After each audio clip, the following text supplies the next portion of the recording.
Live from downtown Detroit, Local 4 News First at 4 starts now. Good afternoon. Thanks so much for joining us. I'm Christy McDonald in for Karen Drew. First at 4 today, an FBI raid in Oakland County reveals an investigation into art theft and fraud. Our cameras were outside of a home on Colony Hill in Franklin near 14 Mile and Inkster as a large line of FBI agents went in and out.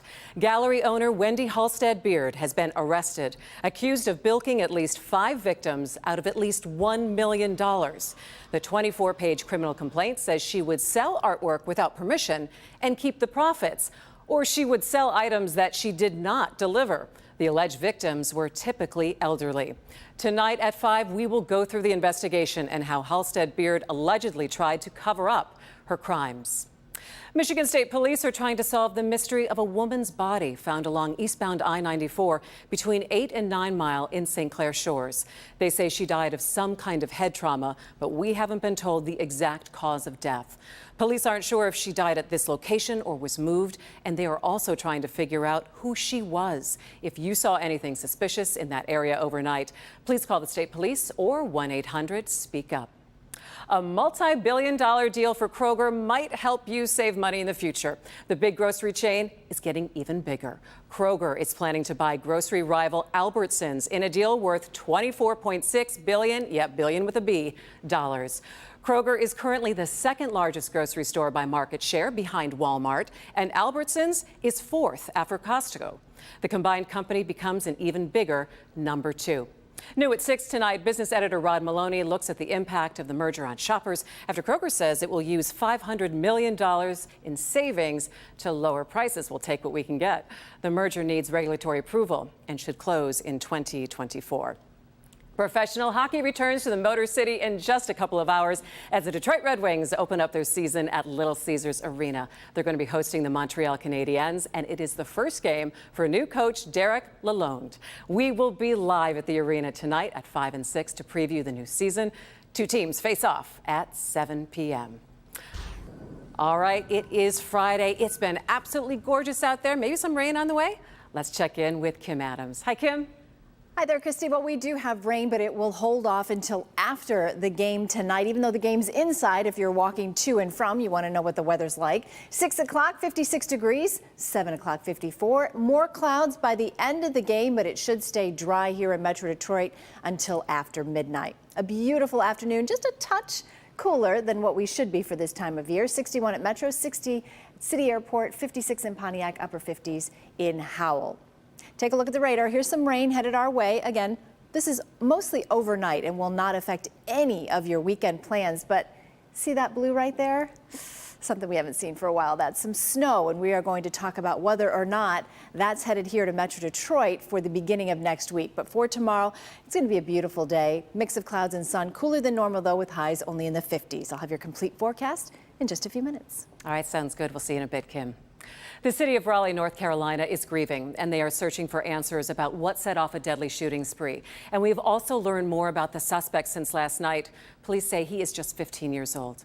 Kimberly Gill is in the newsroom to run through what else we know right now. Kim. Christy, good afternoon to you. The Raleigh police chief says the teenage suspect was captured last night after that search that dragged on for about 4 hours. Right now, we're told the 15-year-old is in critical condition, but authorities are not yet saying how he was injured. Investigators say the teen is suspected of killing 2 people in the streets of a middle-class neighborhood and then running toward a popular walking trail. That's where the shooting continued, with 3 more people killed and 2 others wounded. Police ran all over the area trying to capture the gunman before he could kill again. The victims who were killed include an off-duty police officer on his way to work and another teenager who was just 16. Right now, there doesn't seem to be any common link between the victims, leaving the painful question of why did the shooting even start?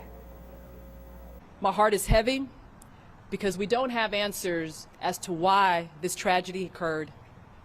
But what I can tell you is that the Raleigh Police Department and the Raleigh community is resilient, and we stand strong, and we will heal. But I think we all know the core truth.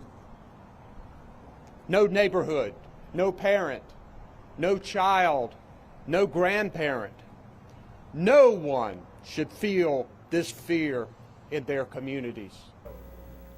So far, authorities have not commented on what charges the teen might face. Under North Carolina law, though, 15-year-olds are normally tried in juvenile court, but the judge must transfer the case if someone is accused of first-degree murder. We'll keep you posted as we continue to follow this investigation. For now, Christy, we'll send it back to you in the studio. All right, Kim. Yeah, we'll keep tracking this story. Former President Donald Trump still hasn't said if he will comply with a subpoena to testify before Congress. About 24 hours ago, the committee investigating the January 6th attack on Capitol Hill voted to compel his appearance. Today, Trump has sent a letter to the committee chair, Congressman Benny Thompson. We are told the letter insists the committee should have investigated claims of election fraud in 2020, even though they have been rejected by courts and audits across the country. Former Trump Chief of Staff Mick Mulvaney told CNN he doubts Trump will comply with a subpoena. We will keep you posted on that. Well, Harry Potter fans are in mourning, and they are mourning the loss of an actor who appeared in all 8 movies based on those popular novels. Scottish actor Robbie Coltrane played the gentle, half-giant Hagrid. He also played other roles during his career, but to many Americans, he will always be remembered as the kindly mentor to the famous boy wizard. Those movies were released over 10 years between 2001 and 2011. We are told that Coltrane died after battling an illness for some time, but we don't know the specifics. He was 72 years old. National Hispanic Heritage Month has been shining a light on some great community organizations right here in Metro Detroit. The celebration runs from September 15th to October 15th. And today, our Kim DeGiulio takes us to Southwest Detroit to profile a program setting up future generations for success. Congress of Communities has been serving the Latino community here in Southwest Detroit for the past 10+ years, helping them get prepared for college. It started out as just a dream, but that dream started to become a reality when Congress of Communities purchased this abandoned home in 2019. We were gracious enough to get some philanthropy involved. The Kresge Foundation gave us a KIP grant. And so we got started, and the young people have been involved 120% of the design. Now this project has been a dream come true for Maria Salinas, who knows there's a great need for a community center like this in her neighborhood.